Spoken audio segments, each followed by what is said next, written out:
Hello guys, welcome back to my YouTube channel. दोस्तों, Ekta Kapoor television industry एक ऐसा नाम है जिन्हें लगभग 30 साल हो चुके हैं इस इंडस्ट्री में काम करते हुए। उनके करियर की शुरुआत जनवरी 1995 में कैप्टन हाउस और हम पान जैसे शो से शुरू हुई। अर्ली 2000 में जबकि सीरीज के शो आए तब टेलीविज़न पे एकता का क्लियर डोमिनेंस था, क्योंकि सास भी कभी बहू थी, कहानी घर घर की और कसौटी जिंदगी की जैसे शोज से एकता कपूर इंडियन टेलीविजन की सबसे बड़ी कंटेंट प्रोड्यूसर्स में से एक बन गई थी। टेलीविजन पे एकता का करियर डोमिनेंस था, क्योंकि सास भी कभी बहू थी, कहानी घर घर की और कसौटी जिंदगी की जैसे शो से एकता कपूर इंडियन टेलीविजन की सबसे बड़ी कंटेंट प्रोड्यूसर में से एक बन गई थी। और 2010 तक आते आते एकता कपूर ने अपना कंटेंट सिर्फ स्टार प्लस तक लिमिटेड नहीं रखा था। जी टीवी, सोनी टीवी और बाकी चैनल पे भी बालाजी टीवी फिल्म के शोज आने लगे। 2015 तक आते आते बालाजी टीवी फिल्म के शो ऑलमोस्ट हर मेजर चैनल पे चल रहे थे, जैसे कि पवित्र रिश्ता, कितनी मोहब्बत है, जोधा अकबर, प्यार की एक कहानी बड़े अच्छे लगते हैं, पवित्र बंधन, मेरी आशिकी तुमसे ही और कसम तेरे प्यार की। यहाँ सभी बालाजी के ऐसे शो हैं जिन्हें ऑडियंस ने काफ़ी ज़्यादा पसंद किया है। हर एज ग्रुप की ऑडियंस इन्हें देख रही थी। इसी फेज में कुछ शो इतने पॉपुलर हुए कि उनके मल्टीपल सीजन भी बने, जैसे कि ब्रह्म राक्षस, कसौटी, कवच। जी टीवी की भाग्य सीरीज बड़े अच्छे लगते हैं। और अब रिसेंटली क्योंकि सास भी कभी बहू थी सीजन 2।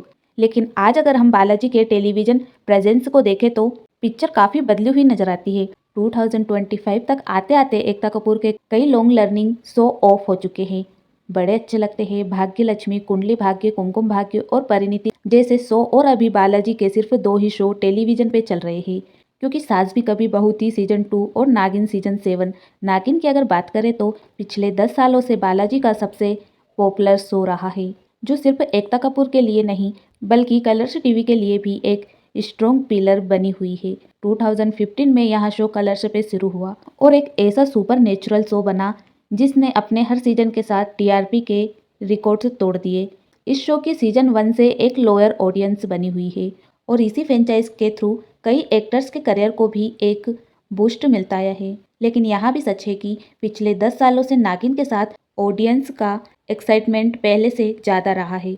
नागिन अब भी डिस्कस होता है, ट्रेंडिंग में आता है, लेकिन क्या यहाँ हाइप अभी तक उतनी ही स्ट्रॉन्ग है या फिर सिर्फ अपनी पुरानी पॉपुलैरिटी पर चल रहा है। नागिन का पहला सीजन 2015 में जरूर आया था, लेकिन इसका आइडिया अचानक नहीं आया। इसकी प्लानिंग 2011 के आसपास ही शुरू हो चुकी थी। एकता कपूर की produce film the dirty picture के बाद एकता के दिमाग में नागिन का कंसेप्ट आया, लेकिन उस टाइम वहाँ इसे टीवी शो नहीं बल्कि एक प्रॉपर बॉलीवुड फिल्म बनाना चाहती थी। और इस कंसेप्ट के लिए उन्होंने प्रियंका चोपड़ा और कैटरीना कैफ जैसे बिग एक्ट्रेस को अप्रोच भी किया था। लेकिन उस टाइम इंडस्ट्री के काफ़ी लोगों को यह समझ नहीं आ रहा था कि स्नेक बेस्ड फोकलोर स्टोरी आज की मॉडर्न ऑडियंस के साथ कैसे वर्क करेगी। पर वहीं एकता कपूर का मानना था कि ऐसी स्टोरीज इंडिया में हमेशा से पॉपुलर रही, चाहे फिल्म हो या टेलीविज़न। और 90s से लेकर 2000 तक ऑडियंस ने ऐसी स्टोरीज को काफ़ी ज़्यादा पसंद किया है। इससे पहले 1998 में भी टेलीविज़न पे एक नागिन शो आया था और इसके बाद 2007 में भी टेलीविज़न पर नागिन वादों की अग्नि परीक्षा नाम का शो आया था, जो इंडियंस के बीच काफ़ी पॉपुलर हुआ था। फिल्म के लेवल पर यह प्रोजेक्ट आगे नहीं बढ़ पाया। इसके बाद एकता कपूर ने डिसाइड किया कि अगर फिल्म पॉसिबल नहीं है तो इसी कंसेप्ट को टेलीविज़न पे ज़्यादा स्ट्रॉन्ग और इम्पैक्टफुल फॉर्म में प्रेजेंट किया जा सकता है, जो रेगुलर सास बहू ड्रामा से क्लियरली अलग हो। इसलिए शो को लिमिटेड एपिसोड के साथ प्लान किया गया, ताकि यहाँ टीवी के एंडलेस रनिंग शो जैसा ना बने। टीवी पे इसे वीकेंड 1 ओवर फिक्शन शो के बाद रूप में लॉन्च करने का प्लान था।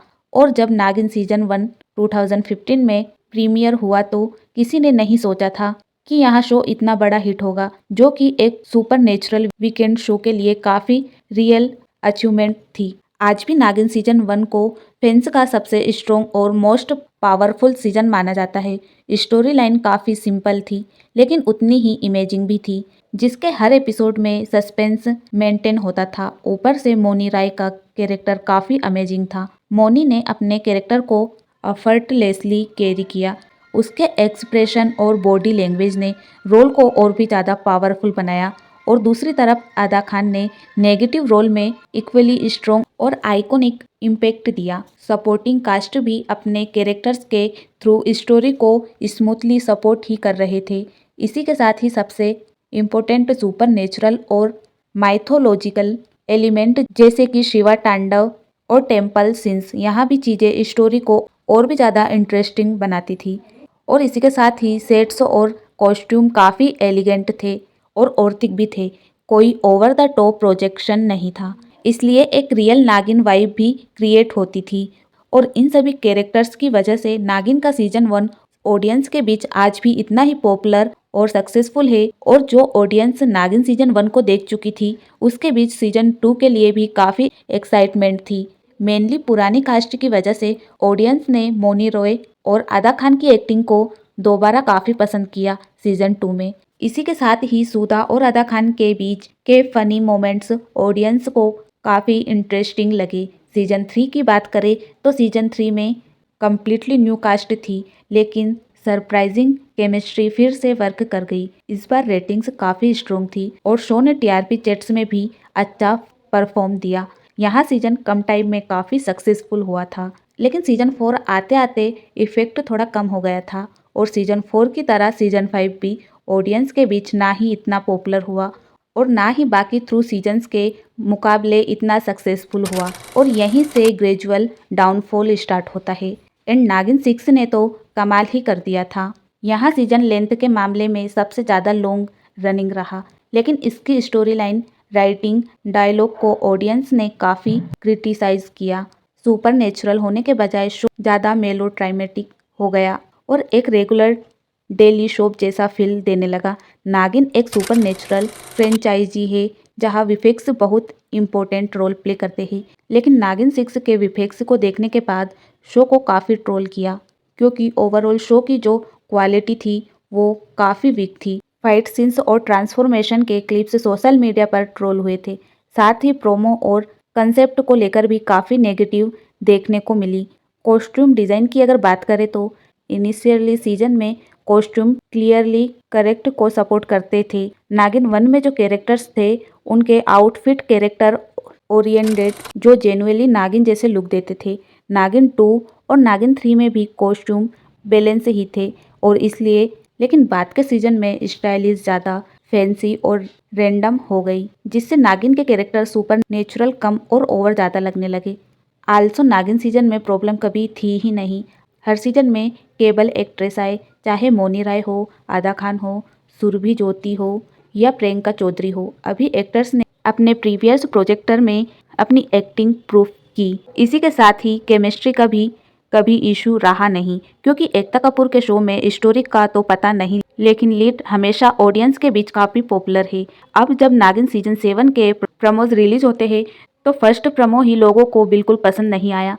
वो क्लियरली फेक लग रहे थे, जिसमें रियल और ऑर्गेनिक टच मिसिंग था। प्रमोस देखकर ही काफ़ी लोगों ने डिसलाइक कर दिया था कि वो शो नहीं देखेंगे। ऊपर से प्रियंका को उनके लुक और कॉस्ट्यूम बेसिस पे काफ़ी ज़्यादा हेट मिला, जो एक्टिंग या परफॉर्मेंस से ज़्यादा स्टाइलिंग का इशू था। लेकिन अभी तक जो एपिसोड टेलीकास्ट हुए हैं वहाँ परफॉर्मेंस के लेवल पर प्रियंका को ऑडियंस ने काफ़ी हद तक अप्रिशिएट किया है। सो एक्टर्स की एक्टिंग कितनी अमेजिंग क्यों ना हो, अगर राइटिंग और डायरेक्टर ढंग की नहीं है तो शो फेल ही हो जाता है। और यहाँ नागिन से पहले के सीजन में भी देखा जा चुका है। बैक टू बैक नागिन के सीजन आते गए, लेकिन हर सीजन के साथ स्टोरी और एग्जीक्यूशन होता चला गया। बालाजी के कई शो में ऐसा देखा गया है कि शो के स्टार्टिंग के एपिसोड तो अच्छे होते हैं, लेकिन जैसे जैसे स्टोरी को बिना वजह। सो गाइस, एकता कपूर ने अपने कई सक्सेसफुल सीजन के मल्टीपल सीजन्स बना दिए हैं, लेकिन यहाँ एक सीजन ना तो पहले जैसा सक्सेसफुल रहे और ना ही कोई डिफरेंट या फेस कंटेंट देखने को मिला। सो आपको क्या लगता है, एकता कपूर के टेलीविजन का यहाँ डाउनफॉल ऐसे ही चलेगा या फिर वहाँ अपने कंटेंट और स्टोरी टेलिंग के साथ एक स्ट्रॉन्ग कमबैक कर पाएगी? आप हमें कमेंट करके ज़रूर बताइए। मिलते हैं